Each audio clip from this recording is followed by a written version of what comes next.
Hello everyone, welcome to a new episode of Mind Your Mind series. Today is a special episode, special because we have a guest. Yes, I won't be talking today, and today we have with us Miss Meghna Ravikumar. She is a psychologist and she did her MSc in psychology from Mount Carmel College, Bangalore, and she's also completed a lot of diploma degrees from various international institutes. Currently, she is working as an assistant behavioral trainer at Insight Foundation, Bangalore.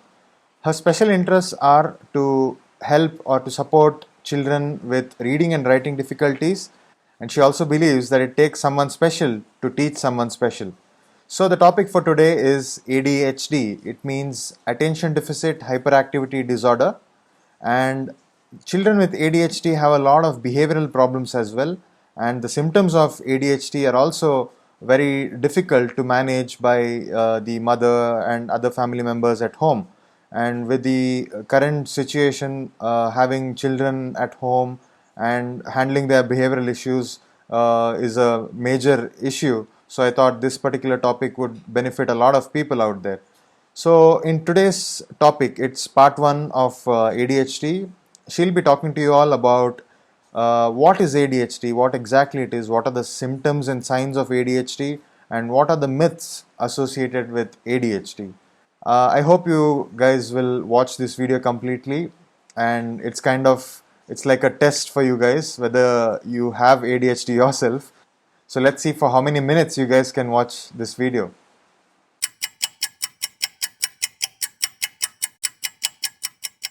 Thank you so much for that lovely introduction, Rahul. It's a pleasure being here. In today's session, I'd like to talk to you all about what is ADHD, what are some of the characteristic features you can see in such children, what are some of the myths that revolve around this disorder, and what are some of the therapeutic interventions you can use to help manage children with ADHD.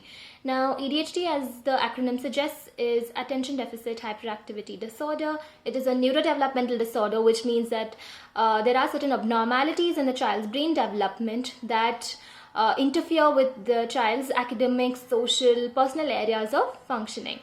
Now let's look at some of the characteristic features that are seen in such children. Now, children with ADHD often struggle with time management. They do not have an internal sense of time, which is why they find it very difficult to manage time. Now, children with ADHD also have difficulties in organizing things, prioritizing things, meeting deadlines. They are often seen as not maintaining eye contact, not paying attention to what somebody is probably saying, seen as daydreaming, fidgety, very easily distracted sort of kids. Now, just because they're not maintaining eye contact does not mean that they're not paying attention to you. It's just that they are finding it difficult to focus on one particular thing that you are saying. Now, a child with ADHD is also often seen as having a lot of rigid thinking styles. It's very black and white. It's either this or this. Now, during exams especially, they are often not able to complete the paper on time because they are fixated on one particular question. They cannot prioritize how much time I should spend on each of the questions. Okay, if I do not know this answer, I can always come back to this particular question later on. So these are some things that they are not able to do, and which is why they end up spending a lot of time and unable to complete the paper. ADHD child also often struggles in trying to wait for their turn, not interrupt another person while they're talking. They end up blurting out answers even before the person has finished putting their questions across to them.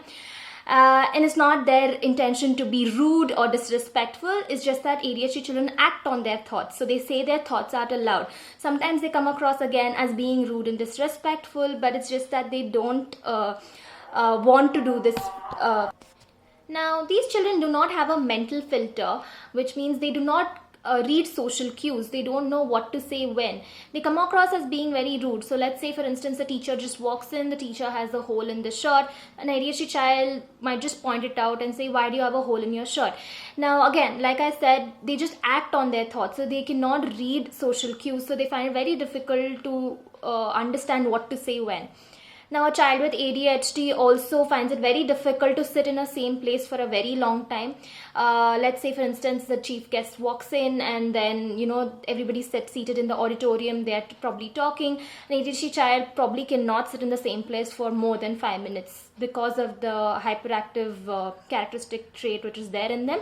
They feel like just getting up and walking around. Again, they don't mean to be disrespectful. It's just that they cannot seat themselves for that long. An ADHD child also struggles a lot when it comes to the tasks that are assigned to them.